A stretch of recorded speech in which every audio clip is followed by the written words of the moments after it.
Derek Washington stands calmly at Gate A-15, watching airline staff scrambling in panic. He holds a phone with a text, "Ground Flight 372 immediately." Flashback to 20 minutes earlier, this respected black CEO was denied his rightful first-class seat. Passengers whisper as they recognize him.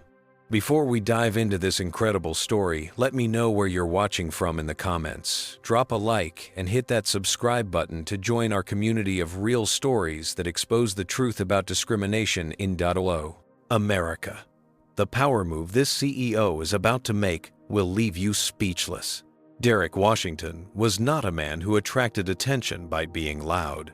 At 52 years old, he commanded respect through his quiet confidence, razor-sharp intelligence, and the unmistakable aura of someone who had built something substantial from nothing. As the founder and CEO of Washington Technologies, a multi-billion-dollar company specializing in cybersecurity and cloud solutions, his name was well known in business circles across America. His company employed over 5,000 people, had offices in 12 countries, and was valued at just shy of $10 billion. But none of that was apparent from looking at him. Derek, dressed in simple, well-tailored suits, wore the same modest watch he had bought after his first successful venture 20 years ago, and carried himself with the humility of someone who remembered where he came from. And where he came from was important to him. Raised by a single mother in Harlem, Derek had witnessed firsthand the struggle of Black Americans in a system designed to hold them back. His mother had worked 3 jobs to keep food on the table while instilling in him an unshakable belief that education would be his ticket to a better life. She had been right. Derek's natural aptitude for mathematics and computer science had earned him a scholarship to Harvard, where he graduated at the top of his class before going on to Harvard Business School. The path from there to Silicon Valley had not been easy. Despite his credentials, investors were initially skeptical of the young black man pitching cybersecurity solutions in the predominantly white tech industry. Derek had needed to be twice as good to get half as far, a reality he had accepted without letting it embitter him. He had persevered, built his company from a small startup to a global enterprise, and used his success to establish programs that supported young people of color entering the tech field. Yet despite his success, the shadow of racism followed him. There were the security guards who trailed him in high-end stores, the hotel staff who questioned his reservation at 5-star establishments, and the countless small interactions where people's expressions shifted from dismissive to deferential upon learning who he was. Derek had developed a thick skin and a pragmatic approach to these situations, choosing his battles carefully and using his influence to create systemic change rather than address every slight. Today, however, was not a day when Derek could afford any delays or complications. He was heading to Atlanta for a crucial meeting regarding Washington Technologies' acquisition of NextGen Security, a promising startup with innovative encryption technology. The deal was worth $500 million and would give his company a significant advantage over competitors. The founders of NextGen had already received a competing offer from tech giant, but they preferred Washington Technologies' vision for their product and had given Derek 48 hours to finalize the agreement. The morning had started with an unexpected complication when his regular driver called in sick and the replacement had taken a wrong turn, adding 20 minutes to the journey to San Francisco International Airport. Then, Derek had realized halfway to the airport that he had left his passport in his other suit jacket. While not needed for a domestic flight, he preferred to carry it as additional identification to avoid the all-too-common random screenings that seemed to disproportionately affect travelers of color. By the time Derek arrived at SFO, he had only 45 minutes until departure. The security line stretched well beyond the cordoning ropes filled with summer vacationers and business travelers. Derek joined the priority lane for first-class passengers and frequent flyers, but still found himself waiting longer than he had anticipated. "Sir, step aside, please." Random screening. The TSA agent's voice was flat, devoid of any real suspicion, but following a procedure Derek knew well. While white travelers streamed past, Derek was directed to a secondary screening area, where another agent methodically went through his carry-on luggage, swabbed his laptop for explosive residue, and conducted a pat-down. The process took an additional 15 minutes, leaving Derek with barely enough time to reach his gate before boarding. He checked his phone as he walked briskly through the terminal. 3 missed calls from Lawrence Taylor, his CFO, and several urgent messages from the Atlanta team. The NextGen founders were getting nervous about the delay. Derek sent a quick text assuring them he would be there for the 3 o'clock meeting, then quickened his pace toward Gate A15 where Flight 372 to Atlanta was preparing to board. As he approached the gate, Derek could see that first-class boarding had already been announced. A line of passengers was moving steadily past the gate agent. He straightened his tie, took a deep breath, and prepared himself for what should have been a routine boarding process on what was turning out to be an unusually stressful day. Now boarding our first-class passengers for Flight 372 to Atlanta. The announcement came over the loudspeaker as Derek approached Gate A15, slightly out of breath from his brisk walk through the terminal. Several passengers were already lining up presenting their boarding passes to the gate agent, a woman in her mid-30s with a neat blonde bob and a name tag that read Rebecca Thompson. Derek took his place in line behind an older white couple and a middle-aged white man in a golf shirt. He pulled up the digital boarding pass on his phone and waited patiently. The line moved quickly. Rebecca barely glanced at the other passengers' tickets before waving them through with a practiced smile. Have a wonderful flight. When it was Derek's turn, her demeanor shifted subtly. The smile remained fixed on her face, but her eyes narrowed as she scrutinized the boarding pass on his phone screen. "First class," she asked, her tone suggesting surprise.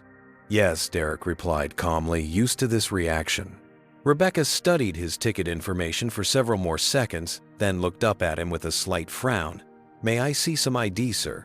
Derek maintained his composure as he produced his driver's license from his wallet. He noticed that none of the passengers ahead of him had been asked for additional identification. Rebecca examined his license with unusual thoroughness, comparing the photo to his face multiple times. "Is there a problem?" Derek asked, aware that several people in line behind him were beginning to shift impatiently. "Just following procedure," Rebecca replied, without looking up. "We need to verify all passengers' identities." "Interesting," Derek said evenly. "I didn't see you verify anyone else's identity." This comment seemed to fluster Rebecca. Her cheeks flushed slightly as she handed back his license. "Sir, there's no need to be difficult. I'm just doing my job."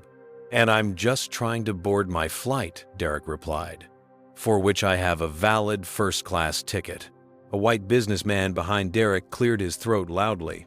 "Some of us have planes to catch," he muttered, just loudly enough to be heard. Rebecca glanced at the growing line and then back at Derek. "Sir, are you sure you're in the right line? This is for first-class boarding." The question, with its clear implication, caused a flash of anger that Derek quickly suppressed. "Yes, I am certain. As you can see on my boarding pass, I have a first-class ticket for Flight 372 to Atlanta."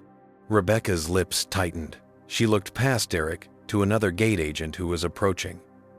"Amber, can you assist me for a moment?" The second agent, Amber Brooks, according to her name tag, stepped over. She was slightly older than Rebecca, with streaked brown hair pulled back into a tight ponytail.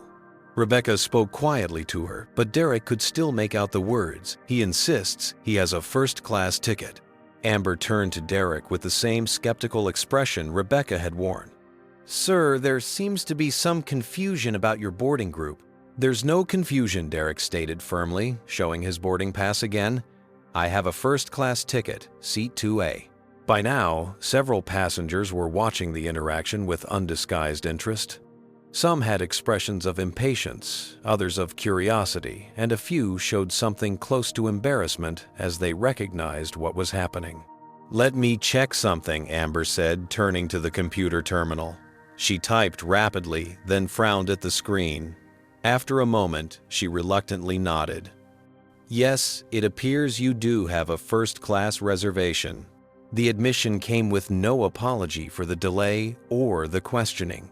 Derek noted the surprise in her voice, as though finding a black man legitimately booked in first class was an anomaly worth remarking on. His phone buzzed in his pocket, likely another message from the Atlanta team, but he couldn't check it now. "May I board now?" he asked, his voice level despite the humiliation of having to prove his right to be there. Amber and Rebecca exchanged glances, and then Amber gestured toward the jetway with obvious reluctance. "You may board, Mr. Washington." As Derek moved past them, he could feel the eyes of the other passengers on him. Some looked away when he met their gaze, others stared openly. He kept his head high and his expression neutral, a skill he had perfected over decades of being the only black person in countless rooms. "Enjoy your flight, Rebecca," called after him the words, hollow and insincere. Derek stepped onto the jetway, taking a deep breath to center himself. He needed to focus on the meeting in Atlanta, not the indignity he had just experienced.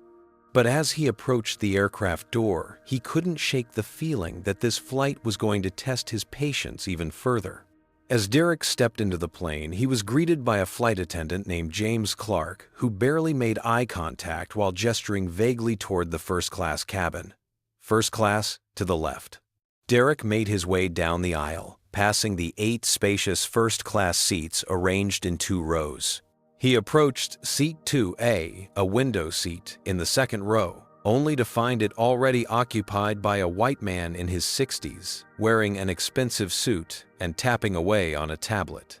"Excuse me," Derek said politely. "I believe you're in my seat." The man, who would later identify himself as Harold Peterson, barely glanced up. "No, this is my seat," he replied dismissively, continuing to type on his device. Derek checked his boarding pass again, confirming what he already knew. "I'm assigned to seat 2A, he explained, showing his phone screen. "This is 2A. Harold finally looked up, giving Derek a once-over that communicated volumes about his assumptions. His expression shifted from annoyance to something more condescending. "There must be some mistake," Harold said, not bothering to check his own boarding pass. "I always book 2A. "May I see your boarding pass?" Derek asked, maintaining his professional demeanor despite the growing sense of frustration. Harold sighed dramatically, as though Derek was creating an unnecessary problem, and pulled out his boarding pass. He glanced at it, frowned, then quickly slipped it back into his jacket pocket. "Is there a problem here, James?" The flight attendant had approached his attention, directed primarily at Derek rather than Harold. "This gentleman is in my assigned seat," Derek explained calmly. "Seat 2A. James turned to Harold with a deferential smile. "Sir, may I see your boarding pass?" Harold produced the pass again, holding it in such a way that Derek couldn't see it. James glanced at it briefly, then turned back to Derek with a frown. "Perhaps you've misread your boarding pass," James suggested. "What seat did you say you were assigned?" 2A, Derek replied firmly. "I've checked multiple times. This is my seat." Several passengers were now watching the interaction, some with undisguised interest. Derek was acutely aware that he was once again being cast as the problem, the outsider, the one who didn't belong. "I think there's been a mistake," Harold interjected, his tone patronizing. "These seats are for premium customers. Perhaps you're looking for the economy cabin." The implication was clear and stinging. Derek felt a familiar heat rise in his chest, but kept his expression neutral. "I am a premium customer," he replied evenly. "I have a first-class ticket for seat 2A. James seemed uncomfortable now, caught between Derek's clear claim to the seat and his apparent reluctance to ask Harold to move. "Let me check something at the gate," he said, turning away without resolving the situation. Derek stood in the aisle, blocking other boarding passengers as James disappeared toward the front of the plane. He could hear whispers and felt the weight of stares on his back. His phone buzzed again in his pocket. The Atlanta team was certainly getting anxious about his status. Discreetly, Derek took out his phone and activated the voice recording app, placing it in his shirt pocket with the microphone exposed. Years of experience had taught him the value of documentation in situations like these. A few moments later, James returned with Samantha Mills, the head flight attendant, a woman in her 40s with a no-nonsense demeanor. "What seems to be the issue?" she asked, looking between Derek and Harold.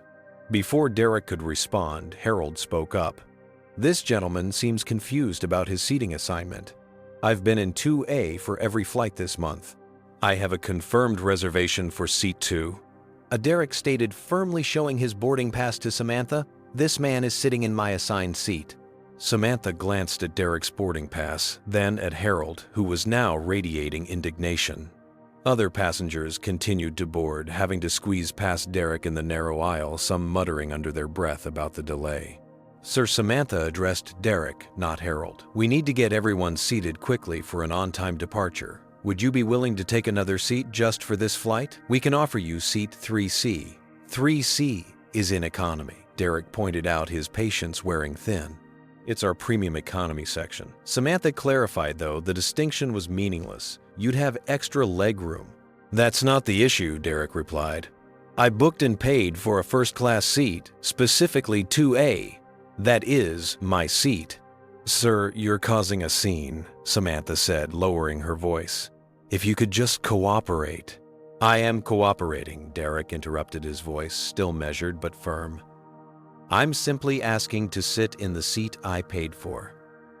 May I see this gentleman's boarding pass to verify his assignment? Harold shifted uncomfortably but maintained his position.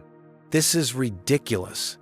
I'm a platinum member with over 1 million miles. I'm not moving. Samantha seemed to take this declaration as settling the matter. Sir, she said to Derek, I need you to take another seat or we'll have to involve the captain. Please do involve the captain, Derek replied, surprised at how calm he sounded despite his internal turmoil. Because what's happening here is unacceptable. The situation had escalated beyond a simple seating mix-up.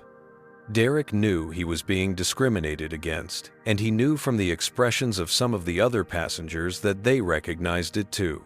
A few had taken out their phones, presumably recording the interaction.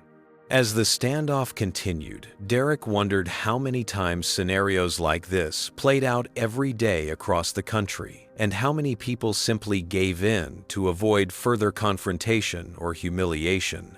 He thought about all the times in his early career when he had swallowed such indignities to avoid being labeled as difficult or aggressive. But not today. Today, Derek Washington was standing his ground. The tension in the first-class cabin was palpable as Captain Theodore Baldwin emerged from the cockpit. A tall man with graying temples and the confident bearing of someone used to command, he surveyed the situation with a practiced eye. What's the problem here? He asked, his voice carrying the authority of someone accustomed to being obeyed. Samantha quickly stepped forward. Captain, this passenger is refusing to take an alternative seat. He's insisting on sitting in 2A, which is occupied by Mr. Peterson, one of our platinum members. Derek noted how Samantha had framed the situation, casting him as the problem rather than acknowledging the actual issue: someone was sitting in his assigned seat. Captain Derek began calmly, I have a confirmed first-class reservation for seat 2A. I've shown my boarding pass multiple times, but your crew seems reluctant to verify Mr. Peterson's seat assignment, or ask him to move to his correct seat. Captain Baldwin turned to Harold Peterson. Sir, may I see your boarding pass, please? Harold hesitated, then produced his boarding pass. The captain glanced at it briefly. Mr. Peterson is a valued customer, the captain said, turning back to Derek. Perhaps we could resolve this amicably. We can offer you a voucher for future travel if you'll accept another seat for this flight. Derek was stunned. The captain hadn't even bothered to verify whose boarding pass actually matched seat 2A. Captain Baldwin, Derek said, keeping his voice steady with all due respect, this isn't about vouchers or being amicable. This is about being treated fairly and receiving the service I paid for. I booked seat 2A, and according to your airline's own policies, that seat is mine for this flight. Would you mind confirming whose boarding pass actually corresponds to this seat? The captain's expression hardened slightly. Sir, I understand you're upset, but I need to consider all passengers and ensure an on-time departure. The simplest solution is for you to accept an alternative seat. The simplest solution, Derek countered, would be to ask the person in the wrong seat to move to their assigned seat. Why is that not being considered? By now, boarding had completely stalled. Passengers were backed up in the jetway, and those already on board were watching the confrontation with undisguised interest. Several had their phones out recording the incident. Sir Captain Baldwin said, his tone growing firmer, "I need to ask you, are you going to accept an alternative seat arrangement or not?" Derek recognized the ultimatum for what it was. "Captain, I believe what's happening here constitutes discrimination. I have a valid ticket for this seat, and I'm being asked to give it up solely because another passenger, a white passenger, wants it, and your staff automatically assumed his claim took precedence over mine." A flash of discomfort crossed the captain's face, quickly replaced by a more defensive expression. "No one is discriminating against you, sir. This is simply about resolving a seating issue efficiently." "Then please check the boarding passes properly," Derek insisted. "If Mr. Peterson's pass shows he's assigned to 2A, I'll gladly move to my correct seat. If, as I suspect, my pass is the one that corresponds to 2A, then he should be the one moving." The captain exchanged glances with Samantha, then turned to Harold. "Sir, would you mind showing me your boarding pass again?" Harold reluctantly handed over his pass. The captain studied it for a moment, and a slight frown appeared on his face. "Mr. Peterson," he said quietly, "your assigned seat is 4C, not 2A. Harold's face flushed. "There must be some mistake. I always sit in 2A. "Not on this flight," the captain replied. "Your boarding pass clearly indicates seat 4C. For a moment, it seemed the situation would be resolved correctly, but then Harold leaned forward and whispered something to the captain. Derek couldn't hear what was said, but the captain's expression changed.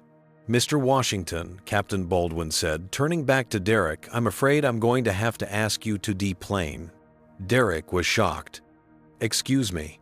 Your behavior is causing a disruption," the captain continued. "Under FAA regulations, I have the authority to remove any passenger I deem to be interfering with the safe operation of this aircraft." My behavior. Derek couldn't believe what he was hearing. "All I've done is politely request the seat I paid for. How is that disruptive?" "You've delayed boarding and created a tense situation," the captain replied. "I'm not going to argue about this. Either you deplane voluntarily, or I'll have security remove you." Derek looked around at the other passengers, many of whom appeared uncomfortable with what was transpiring. Some avoided his gaze, while others watched with expressions ranging from confusion to sympathy to outright indignation on his behalf. Captain Baldwin Derek said, his voice now carrying a warning, "I hope you understand what you're doing and the consequences that may follow. This is a clear case of discrimination, and I have witnesses and recordings to prove it." "Are you threatening me?" the captain asked, his face hardening. "I'm informing you," Derek replied calmly. "What's happening here is wrong, and there will be consequences." The captain gestured to a flight attendant. "Call security." As Derek stood there feeling the weight of dozens of stares, he thought about how many times this scene had played out across America. How many times had black passengers been removed from flights, refused service, or otherwise humiliated for simply standing up for their rights? The difference was, most of those passengers didn't have the resources or platform to fight back effectively. Derek did. Two security officers appeared at the entrance to the plane.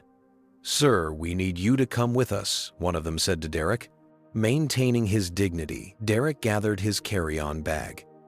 "I want everyone to be clear about what's happening right now," he said, loud enough for the entire cabin to hear. "I am being removed from this flight because I requested to sit in the seat I paid for, while a white passenger who took my seat is being allowed to remain. Remember this moment."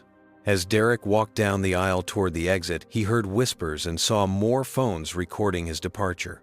The humiliation burned, but he kept his head high. He had faced discrimination before, but never so blatantly, and never with so many witnesses. Once in the terminal, escorted by the security officers, Derek found a quiet corner where he could collect himself and make a crucial phone call. Has something like this happened to you or someone you know? Comment number 1 if you've ever witnessed discrimination on public transportation or in a service industry. Like this video if you believe companies should be held accountable for how their employees treat all customers. And if you haven't already, subscribe to our channel for more stories that expose the reality many Americans face every day. What would you do if you were in Derek's position? Would you have stood your ground or tried to avoid confrontation? And what do you think happens next in this shocking story? The power move Derek is about to make will change everything. In a secluded corner of the terminal, Derek Washington took several deep breaths to center himself. The humiliation of being escorted off the plane still burned, but now a cold, calculated determination was taking its place. He checked his watch. He had already missed his connection to the meeting in Atlanta, but that was no longer his primary concern. Derek pulled out his phone and dialed a familiar number. Lawrence Taylor, his CFO and trusted right-hand man for the past 15 years, answered on the first ring. "Lawrence, we have a situation," Derek said without preamble. "What's happened? Are you still at the airport?" Lawrence asked, immediately alert to the tension in his boss's voice. "I've just been removed from my flight," Derek explained, his voice remarkably steady as he recounted the events of the past 30 minutes. As he spoke, he watched a notification appear on his phone. Someone had already uploaded a video of his confrontation to social media. It was beginning to gain traction. Lawrence listened without interruption until Derek finished his account. "This is outrageous," Lawrence finally said, his voice tight with anger. "Which airline was this?" "Atlantic Airways," Derek replied. "Flight 372 to Atlanta." There was a brief silence on the other end of the line. When Lawrence spoke again, his tone had changed from outrage to something like grim satisfaction. "Derek, do you remember that portfolio restructuring we did last quarter, the one that included significant investments in the transportation sector?" "Yes," Derek said, beginning to see where this was heading. "Washington Technologies now owns 22% of Aurora Holdings, which happens to be the parent company of Atlantic Airways," Lawrence stated. "You're effectively one of the largest shareholders of the airline that just kicked you off their plane." A cold smile formed on Derek's lips. "Is that right?" "It is," Lawrence confirmed. "And as it happens, I sit on Aurora's board of directors. I think it's time for an emergency board meeting, don't you?" "Make the call," Derek instructed. "And Lawrence, make sure Thomas Reynolds is present." Thomas Reynolds was the CEO of Atlantic Airways, a man Derek had met briefly at an industry conference, but had never dealt with directly. That was about to change. "I'll arrange it immediately," Lawrence assured him. "What are you going to do about the Atlanta meeting?" "Push it back to tomorrow morning," Derek decided. "The next-gen team will understand once they hear what happened. In the meantime, I have another priority." As Derek ended the call, his phone buzzed with notifications. The video of his confrontation was spreading rapidly across social media platforms. Black CEO kicked off was beginning to trend, with commenters expressing outrage at his treatment. News outlets were already picking up the story. Derek checked the original video, which now had over 50,000 views and was climbing rapidly. The comments section was filled with people sharing similar experiences and expressing support for him. Others were tagging Atlantic Airways in their posts, demanding a response from the company. Just then, his phone rang again. It was an unknown number, but Derek had a suspicion about who it might be. He answered cautiously. "Mr. Washington, this is Eliza Chen from the New York Times. We've seen the video of your removal from an Atlantic Airways flight. Would you care to comment on the incident?" "Miss Chen, I appreciate your interest," Derek replied calmly. "At this time, I'm focused on addressing this matter directly with Atlantic Airways. I believe this incident is reflective of a broader pattern of discriminatory treatment that many Black travelers experience daily. What happened to me today happens to people without my resources or platform all the time, usually without remedy or recourse." After finishing the brief interview, Derek checked his messages again. Lawrence had texted, "Emergency board meeting convened." Reynolds in panic mode. Stock already down 3% and falling. The swift response from the market didn't surprise Derek. In today's hyper-connected world, corporate missteps could translate to real financial consequences within minutes. Atlantic Airways was learning this lesson the hard way. His phone buzzed with another message from Lawrence. "Board members want to speak with you as soon as possible. Reynolds trying damage control." PR team in crisis mode.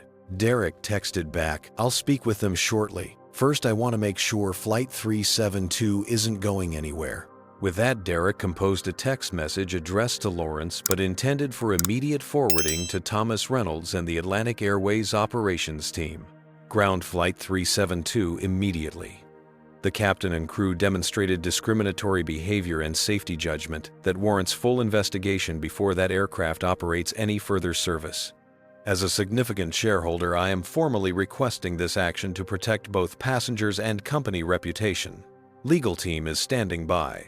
He hit send knowing that within minutes, that message would reach the highest levels of Atlantic Airways management. Then he walked deliberately back toward Gate A15, where he could observe the fallout of his power move. As he approached the gate, Derek could already see signs of confusion and disruption. Gate agents were huddled around their monitors, speaking urgently into phones. Passengers who had already boarded were beginning to deplane, looking confused and irritated. For the first time since the confrontation began, Derek allowed himself a small smile. The tables had turned dramatically. The man who had been humiliatingly ejected from his rightful seat was now exercising a level of control over the airline that none of the crew could have imagined. He took a seat in the waiting area with a clear view of the gate, pulled out his tablet, and began reviewing the presentation he had prepared for the next-gen acquisition. He could feel curious glances from other passengers who had recognized him from the incident, but he maintained his focus on his work, the very picture of composed professionalism. His phone buzzed again. Another text from Lawrence Reynolds, "Wants to meet you personally at the airport. Board in emergency session. Stock now down 4.5% and falling fast." Derek replied with 2 words, "I'll wait." Then he settled back in his chair, watching as airline executives who had been nowhere to be seen during his humiliation now scrambled to address a crisis that threatened their company's reputation and market value. The power dynamic had shifted completely, and now Derek Washington held all the cards. The headquarters of Atlantic Airways in downtown Chicago had transformed from its usual orderly corporate environment into a scene of barely controlled chaos. In the executive suite on the 42nd floor, Thomas Reynolds, the airline's CEO, was pacing frantically while barking orders into his phone. "I don't care what meeting he's in. Get Peterson on the line now," Reynolds shouted, his normally impeccable appearance showing signs of stress. His tie was loosened, and beads of sweat had formed on his forehead, despite the aggressively air-conditioned office. Around the large conference table, members of the executive team stared at their phones and tablets in horror as they watched the company's stock price continue its precipitous decline.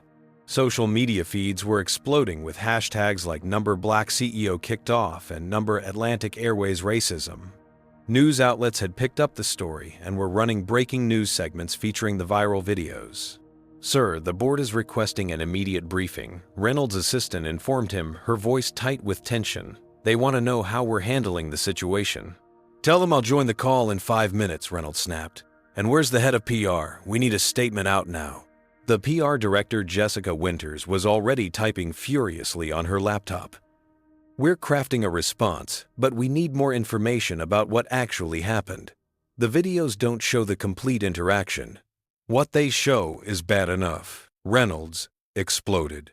"They show our staff treating a black first-class passenger like he doesn't belong there, then removing him while letting a white man stay in his seat.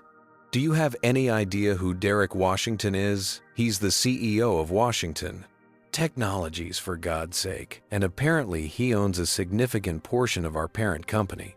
The legal counsel, Martin Graves, cleared his throat. "Sir, I've been informed that Mr. Washington has recordings of the entire incident, including conversations with the cabin crew and Captain Baldwin. We should assume everything that was said is documented." Reynolds collapsed into his chair, running his hands through his hair. "This is a nightmare. Get me Baldwin on the phone. I want to hear his side of this immediately." Meanwhile, at Gate A15 in San Francisco International Airport, confusion reigned.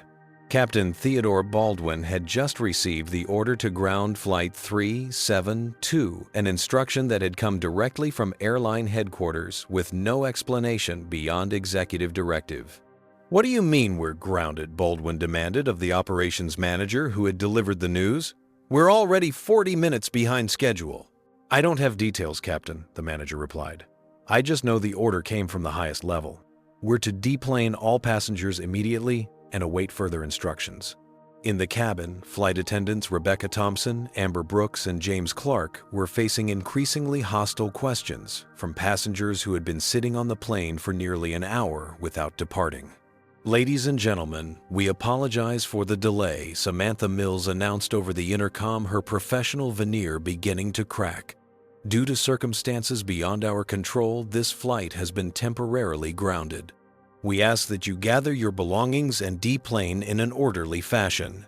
Gate agents will assist you with rebooking options." A chorus of groans and angry exclamations filled the cabin. Harold Peterson, still comfortably seated in 2A, leaned over to his seatmate. "This is ridiculous. I bet it's some mechanical issue they should have caught during inspection." As the deplaning process began, Amber approached Samantha with a worried expression. "Sam, there's a rumor going around that this has something to do with that black passenger we removed." Samantha's face paled slightly. "That's absurd. How could one passenger have the power to ground an entire flight?" At that moment, James hurried over to them, his expression grim.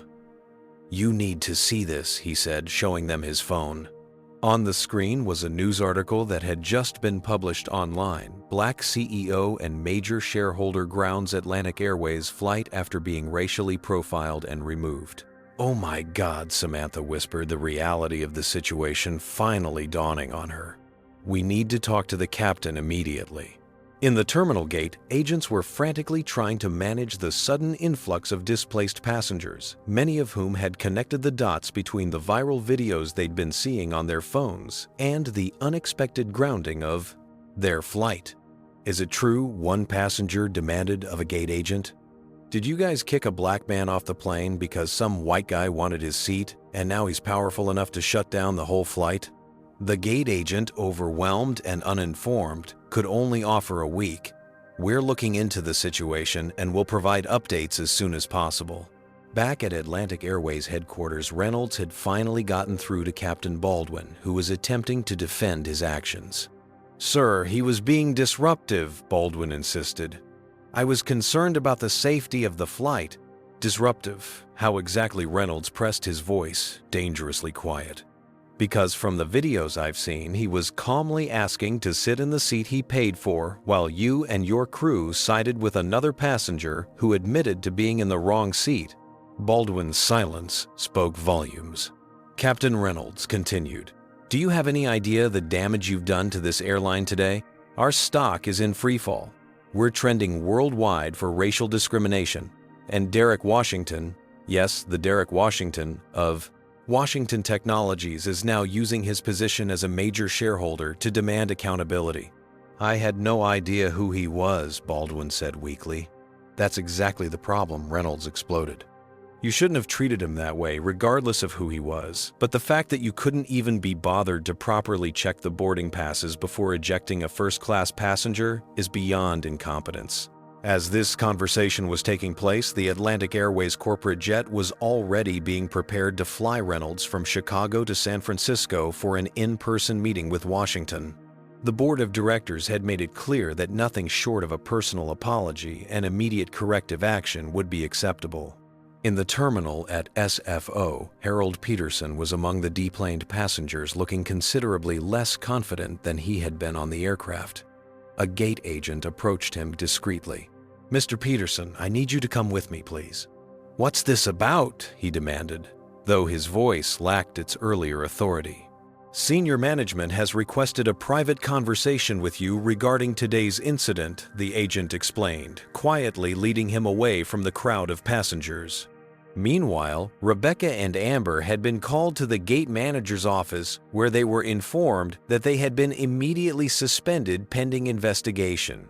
"This is ridiculous," Rebecca protested. "We were just following procedure." "Were you?" the manager asked pointedly. "Because our procedure is to verify seat assignments using boarding passes, not assumptions based on a passenger's appearance." Both of you will remain on suspension until the investigation is complete, and I should warn you, there will likely be further consequences." Throughout the terminal, passengers from Flight 372 were sharing the story on social media, many expressing support for Washington and outrage at the airline. Some had recognized him sitting calmly in the terminal and had approached him to offer their support or apologize for not speaking up during the incident. For his part, Derek Washington maintained his composed demeanor, acknowledging these gestures with quiet dignity while continuing to work on his tablet. The chaos unfolding around him, the scrambling airline staff, the disgruntled passengers, the media inquiries flooding in, all served as testament to a simple truth. Discrimination wasn't just morally wrong. In today's connected world, it was also incredibly bad for business. And as Thomas Reynolds' corporate jet took off from Chicago carrying the CEO and a hastily assembled crisis management team to San Francisco, the full extent of that business lesson was still unfolding.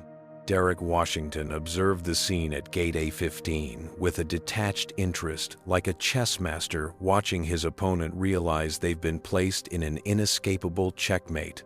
Around him, displaced passengers from Flight 372 milled about in various states of confusion and frustration, many stealing glances in his direction as word spread about who he was and what had transpired. His phone rang. Lawrence Taylor again. "Derek Reynolds is on his way to you on the corporate jet. ETA approximately 3 hours. The board is in continuous session, and they've authorized him to take any measures necessary to resolve this situation." Their exact words. "Good," Derek replied calmly. "And the media coverage?" Exploding. Every major news network is running the story. Social media is overwhelmed with supportive messages and people sharing similar experiences. Black CEO kicked off is the #1 trending topic nationwide. The airline stock has fallen almost 7% in the last hour alone. Derek nodded to himself. The financial impact would certainly get the attention of shareholders and executives alike, but that wasn't his primary concern. What about Peterson? Airport security has him in a private room. Turns out, he's a mid-level executive at Meridian Financial who likes to throw his platinum status's weight around. His company has already issued a statement distancing themselves from his behavior. And the flight crew. The gate agents who questioned your boarding pass have been suspended pending investigation. Captain Baldwin is currently being interviewed by airline management. I expect his flying days might be numbered after this. As Derek processed this information, a nervous-looking airline representative approached him. "Mr. Washington, I'm Kevin Donovan, Regional Director for Atlantic Airways. We've arranged for you to wait in our premium lounge while we sort out this unfortunate situation. Would you be willing to come with me?" Derek regarded the man coolly. "I'm perfectly comfortable here, Mr. Donovan. I can see everything I need to see from this vantage point."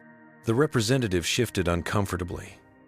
"Sir, we understand that you've had a very negative experience today, and we want to assure you that it does not reflect the values of Atlantic Airways. We're working to address this matter at the highest levels." "I'm aware," Derek replied. "I understand your CEO is currently in the air heading this way." Donovan blinked in surprise. "Yes, that's correct. Mr. Reynolds is very eager to speak with you personally." "Then I'll wait right here until he arrives," Derek said firmly. In full view of the other passengers and the media that will undoubtedly be gathering soon. The implication was clear. This conversation would not be hidden away in a private lounge, sanitized and controlled by the airline. It would be public, transparent, and on Derek's terms. Donovan nodded reluctantly and retreated, already speaking urgently into his phone. The next 3 hours passed in a blur of activity. More media representatives arrived at the airport, held at bay by security, but visible from Derek's position. Social media continued to explode with commentary on the situation, with many travelers sharing their own experiences of discrimination on Atlantic Airways and other carriers. Lawrence called again with an update. The next-gen team in Atlanta has seen the news. They've expressed full support and pushed the meeting back without hesitation. In fact, the CEO mentioned that watching how you handle this situation has only reinforced their desire to work with Washington Technologies. Derek allowed himself a small smile at that. Sometimes character was revealed most clearly in moments of adversity. At precisely 3:42 p.m., a flurry of activity near the security checkpoint indicated that Thomas Reynolds had arrived. The Atlantic Airways CEO was flanked by several executives and PR staff, all looking tense as they hurried toward Gate 15.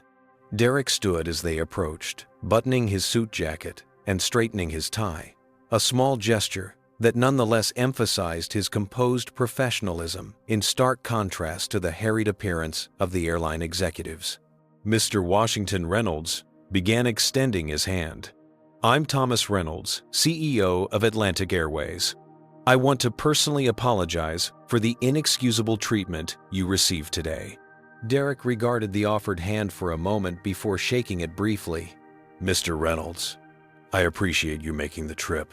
Reynolds gestured to a nearby seating area. "Perhaps we could speak somewhere more private." "I think right here is appropriate," Derek replied. "Given that my humiliation occurred in public, I believe the resolution should be equally transparent." Reynolds hesitated, then nodded. By now, a small crowd had gathered at a respectful distance, passengers, airport staff, and a few journalists who had managed to get through security. "Mr. Washington, what happened today was a complete failure on the part of our airline."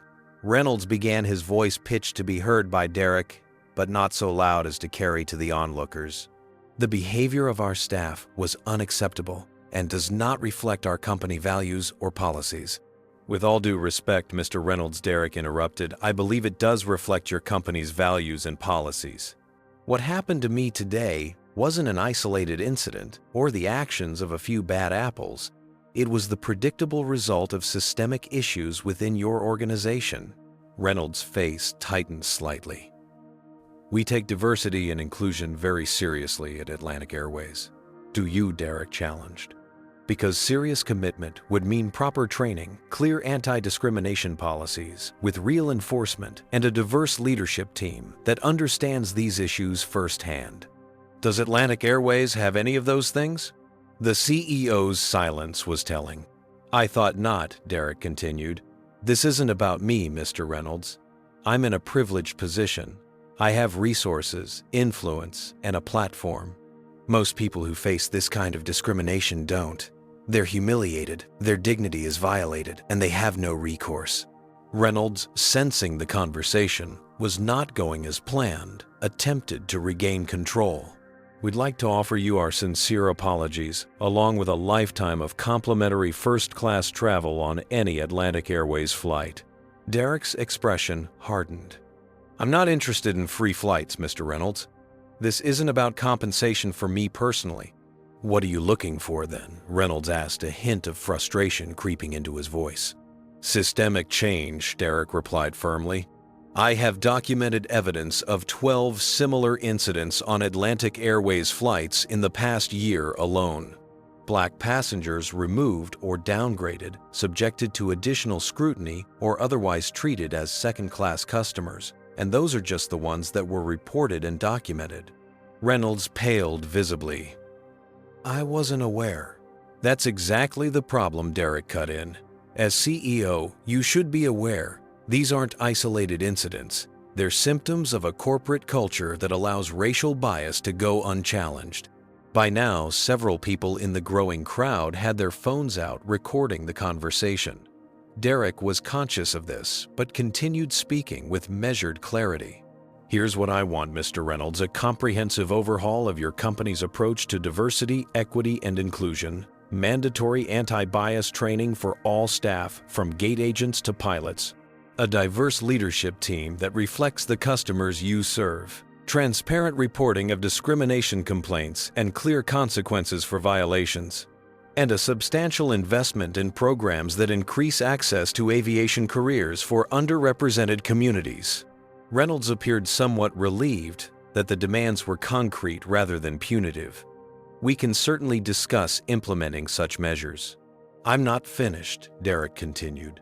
I also want immediate disciplinary action for the staff involved in today's incident, starting with Captain Baldwin, whose judgment was so compromised that he removed a legitimate passenger rather than simply checking boarding passes properly. At the mention of Baldwin, a commotion at the edge of the crowd drew their attention. The captain himself had appeared still in uniform, but looking decidedly less authoritative than he had on the plane. Beside him, looking deeply uncomfortable, was Harold Peterson. "Mr. Washington Baldwin," said, stepping forward. The crowd parted to let him through. "I owe you a personal apology. My actions today were indefensible. I failed in my duty as captain to ensure all passengers were treated fairly and with respect." The public admission caught Derek by surprise. He studied Baldwin's face, looking for signs of sincerity versus damage control. "And I need to apologize as well," Harold Peterson added, his voice strained. "I was in the wrong seat. I knew it when you showed me your boarding pass, but I didn't want to move. My behavior was inexcusable." Derek regarded both men thoughtfully. Their apologies seemed genuine, if perhaps motivated by the severe consequences they now faced. "I appreciate your apologies," Derek said finally. "But as I was explaining to Mr. Reynolds, this goes beyond individual actions. This is about a system that allowed such discrimination to occur and would have permitted it to go unchallenged if I didn't happen to be in a position of unusual influence." He turned back to Reynolds. "That's why I'm not interested in personal compensation or individual apologies. I want commitments to real, measurable change, with timelines, accountability, and transparency." Reynolds nodded slowly, recognizing that he had little choice. The stock was still falling, the media coverage was intensifying, and Washington's position as a significant shareholder gave him leverage that couldn't be ignored. "Mr. Washington, if you'll accompany me to our conference room, I'm prepared to discuss specific commitments and put them in writing today." Derek nodded. "That would be acceptable. And I want my original first-class seat on the next flight to Atlanta." Reynolds managed a tight smile. "Of course. We'll have you on your way as soon as possible, with our deepest apologies and assurances that nothing like this will happen again." As they turned to walk toward the conference room, the crowd that had gathered spontaneously began to applaud. Derek acknowledged them with a dignified nod, recognizing that for many, this confrontation represented something much larger than one man's stand against unfair treatment. It was a rare moment of accountability in a world where discrimination too often went unchallenged and unaddressed. In that moment, Derek Washington understood that what had begun as a personal humiliation had transformed into something much more significant, an opportunity to create lasting change that would benefit countless travelers who would never know his name, but would experience a more equitable journey because of what happened today. The airport conference room, typically used for operational meetings and staff briefings, had been hastily transformed into an impromptu boardroom. Atlantic Airways executives sat on one side of the long table, looking tense and deferential. Derek Washington sat across from them, calm and composed, with Lawrence Taylor beside him, having arrived on a flight from Chicago an hour earlier. Thomas Reynolds cleared his throat. "Mr. Washington, we've prepared a draft of commitments based on our discussion. We believe this addresses your concerns and demonstrates our commitment to meaningful change." Reynolds slid a document across the table. Derek and Lawrence reviewed it carefully, their expressions revealing nothing as they read through the pages. "This is a start," Derek said, finally looking up at Reynolds. "But it lacks specificity and accountability measures. For instance, you mention enhanced training but provide no details on content frequency or evaluation metrics. You commit to increasing diversity in leadership without concrete targets or timelines." Lawrence pulled out his tablet. "We've taken the liberty of drafting a more comprehensive agreement." He sent the document to the printer in the corner of the room, and the airline executives shifted uncomfortably as the pages emerged. Reynolds reviewed the new document, his brow furrowing as he read. "Some of these demands are quite extensive," he said carefully. "They're not demands, Mr. Reynolds. They're necessary steps to address systemic issues within your organization, Derek replied evenly. Let me be clear, as a significant shareholder in your parent company, I could pursue more drastic measures, including calls for leadership changes. Instead, I'm offering you an opportunity to demonstrate genuine commitment to transformation. The room fell silent as the implications settled in. Everyone present knew that with Washington's influence combined with the public relations disaster already unfolding, his suggestion of leadership changes wasn't an empty threat. Reynolds conferred quietly with his team before turning back to Derek. "We can agree to these terms," he said finally, "but I hope you understand that some of these changes will take time to implement fully." "I understand that," Derek acknowledged, "which is why the agreement includes specific milestones and regular reporting requirements. This isn't about making promises today that are forgotten tomorrow. It's about sustained, measurable progress." The document they were discussing was comprehensive. It included 1. Immediate establishment of a diversity, equity, and inclusion officer, position reporting directly to the CEO, with substantial budget and authority. 2. Mandatory anti-bias training for all customer-facing staff, with quarterly refreshers and evaluation metrics. 3.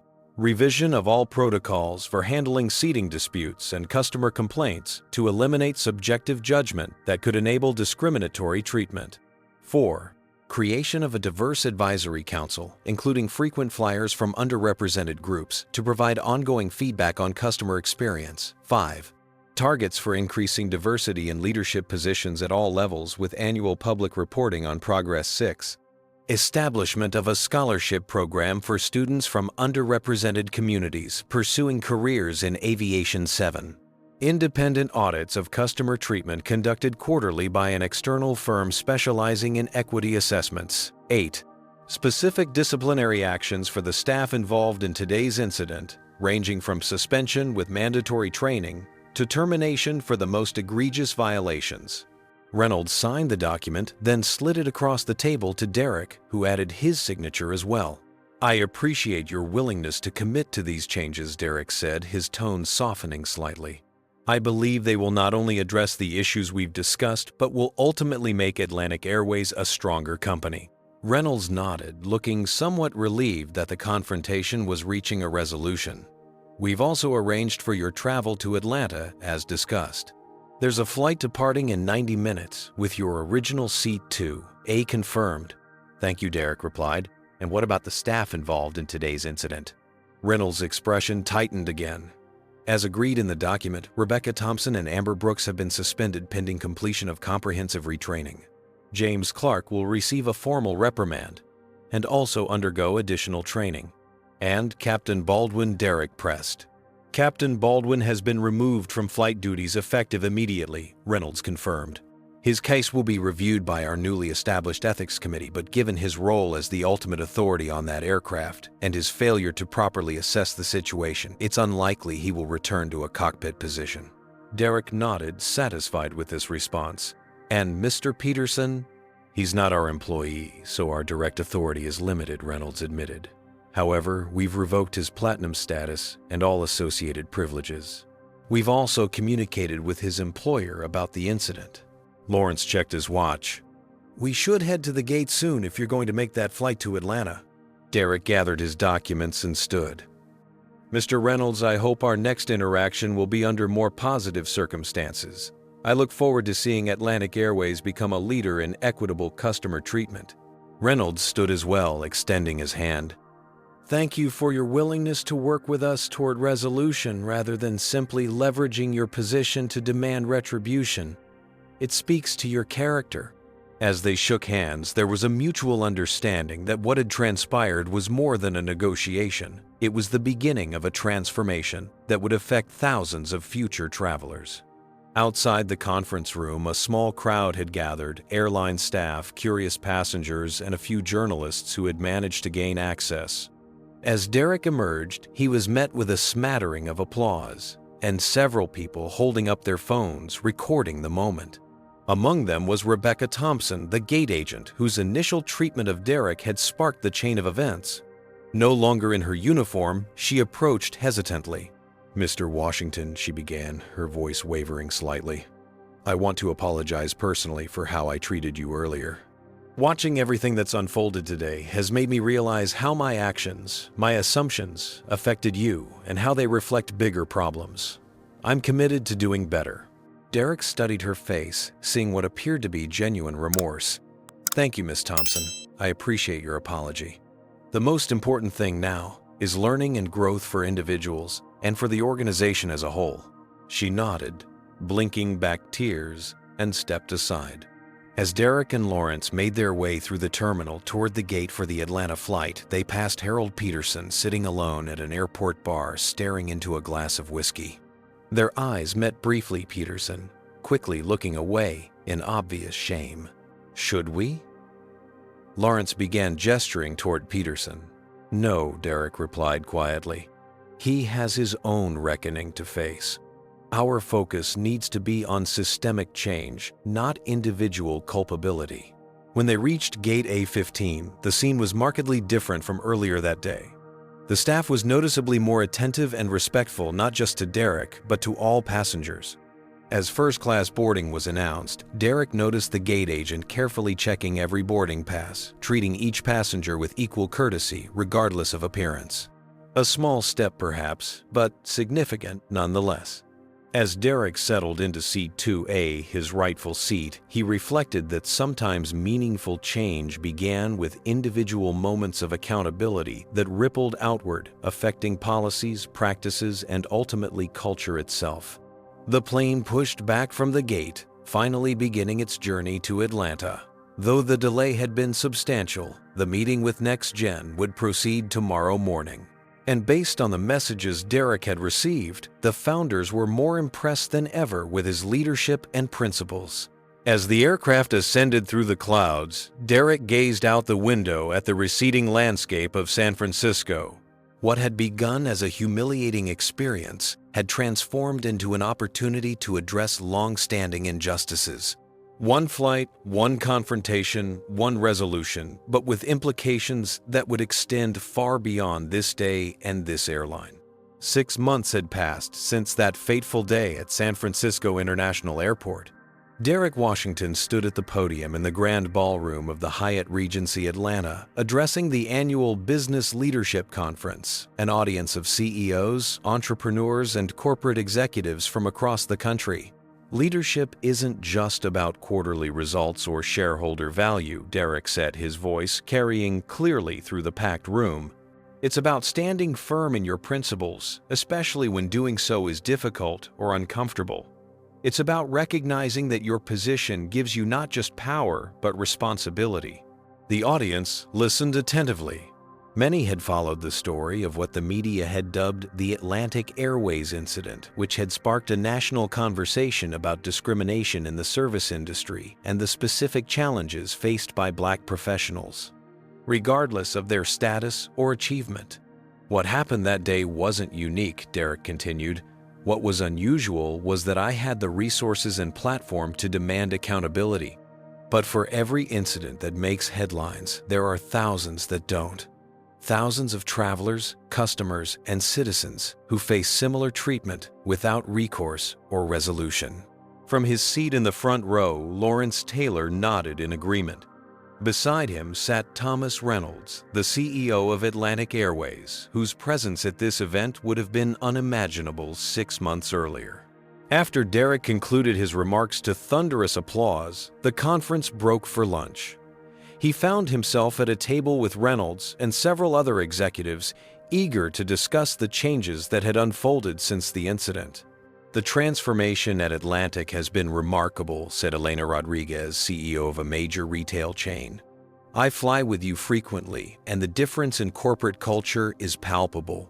Reynolds nodded, looking both proud and humbled. "It hasn't been easy, but it's been necessary and ultimately beneficial. Our customer satisfaction ratings have actually increased by 17%, and employee retention has improved as well." The most significant change, Derek added, is that complaints about discriminatory treatment have decreased by 72%, and those that do occur are handled transparently and resolved appropriately. The statistics Derek cited were pulled from the quarterly reports that Atlantic Airways now published as part of their commitment to transparency. The airline had indeed undergone a dramatic transformation in the months following the incident. Janelle Cooper, the new Chief Diversity and Inclusion Officer at Atlantic Airways, had implemented comprehensive anti-bias training for all staff. The program, developed in consultation with leading experts in the field, went well beyond superficial sensitivity training to address the underlying biases and systemic issues that enabled discriminatory treatment. More significantly, Atlantic Airways had diversified its leadership team and board of directors. The company had established specific goals for representation at all levels of the organization and was making steady progress toward meeting those targets. The most visible change for passengers was the new customer advocacy team, which included representatives stationed at major hubs, specifically trained to address potential discrimination issues before they escalated. The airline had also simplified its seating verification procedures to eliminate subjective judgment calls by staff. "We've actually found that these changes have improved efficiency as well as equity," Reynolds explained. "Clearer protocols mean fewer disputes overall, which means faster boarding and fewer delays." After lunch, Derek excused himself to take a call from the next-gen team. The acquisition had been finalized as planned, integrating their cutting-edge encryption technology into Washington Technology's security suite. The partnership had proven even more valuable than anticipated, with the combined technologies now protecting data for healthcare systems, financial institutions, and government agencies worldwide. As Derek ended the call, he noticed Rebecca Thompson approaching hesitantly. No longer employed by Atlantic Airways, she now worked for a nonprofit organization focused on corporate diversity training, a career shift directly influenced by her experience during the incident. "Mr. Washington," she greeted him. "I wasn't sure if you'd remember me." "Of course I do, Miss Thompson," Derek replied, his tone neither warm nor cold, but respectfully neutral. "I wanted to thank you," she said. "What happened that day and how you responded to it changed the trajectory of my life. I've spent these months really examining my own biases and working to help others do the same." Derek nodded. "I appreciate you telling me that. Change is often uncomfortable, but that discomfort can lead to growth." "The scholarship program you established has been transformative as well," Rebecca added. "Seeing those students at the Aviation Academy, many of whom would never have had such opportunities otherwise, it's making a real difference in the industry's future." The Derek Washington Foundation for Aviation Equity, established in the aftermath of the incident, now provided full scholarships to 50 students from underrepresented communities each year. These young people were pursuing careers as pilots, mechanics, air traffic controllers, and airline executives, changing the face of an industry that had long struggled with diversity. Later that afternoon, Derek boarded another Atlantic Airways flight, this one taking him back to San Francisco. The experience was markedly different from that day 6 months ago. From check-in to boarding, the staff was professional, respectful, and efficient with all passengers. When he reached his seat 2A again, there was no dispute, no questioning, just a simple "Welcome aboard, Mr. Washington," from a flight attendant who treated every passenger with equal courtesy. As the plane taxied for takeoff, Derek reflected on how a single incident of discrimination had catalyzed meaningful change, not just for one airline, but for an industry. Articles and case studies about the Atlantic Airways transformation were now included in business school curricula. Other companies had adopted similar diversity initiatives, recognizing that equity wasn't just ethically right, but also good business. Derek opened his laptop to review preparations for tomorrow's board meeting. Washington Technologies had continued to thrive, with its stock price up 23% since the Atlantic Airways incident. The company's principled stance had resonated with clients and investors alike, reinforcing Derek's long-held belief that ethical leadership and business success were not contradictory, but complementary. As the plane leveled off at cruising altitude, Derek gazed out the window at the vast landscape below. He thought about his mother, who had worked those 3 jobs to give him opportunities, who had taught him to stand up for himself while maintaining his dignity, who had insisted that education and excellence were the best responses to a world that would try to limit him because of his skin color. She hadn't lived to see his greatest successes, but he carried her wisdom with him every day. "Never let them take your seat at the table," she used to tell him. "And when you have a seat, make room for others who deserve to be there too." That philosophy had guided his response to the discrimination he'd faced 6 months ago. Rather than seeking personal retribution, he had leveraged his position to create systemic change that would benefit countless others who might never know his name, but would experience a more equitable journey because of what happened that day. The captain's voice came over the intercom, a woman whose calm, confident tone conveyed both authority and approachability. "Ladies and gentlemen, this is Captain Diana Rodriguez. We've reached our cruising altitude of 35,000 feet. Weather in San Francisco is clear, and we expect an on-time arrival. On behalf of all of us at Atlantic Airways, I want to thank you for flying with us today." Derek smiled to himself. The changes were real visible in ways both large and small. From boardrooms to cockpits, from gate agents to flight attendants, the aviation industry was slowly becoming more reflective of the diverse passengers it served. One incident, one stand against discrimination, one refusal to accept the status quo, and the ripples continued to spread outward, creating waves of change that would be felt for years to come. This powerful story reminds us that discrimination persists at every level of society, regardless of status or achievement. Derek's experience highlights how even a successful CEO can face racial profiling, while his response demonstrates the impact one person can have when they refuse to accept injustice. Rather than seeking personal compensation or revenge, Derek leveraged his position to create lasting systemic change that would benefit countless others facing similar treatment. The incident reveals how quickly companies respond when their financial interests are threatened, showing that economic pressure can be an effective catalyst for social change.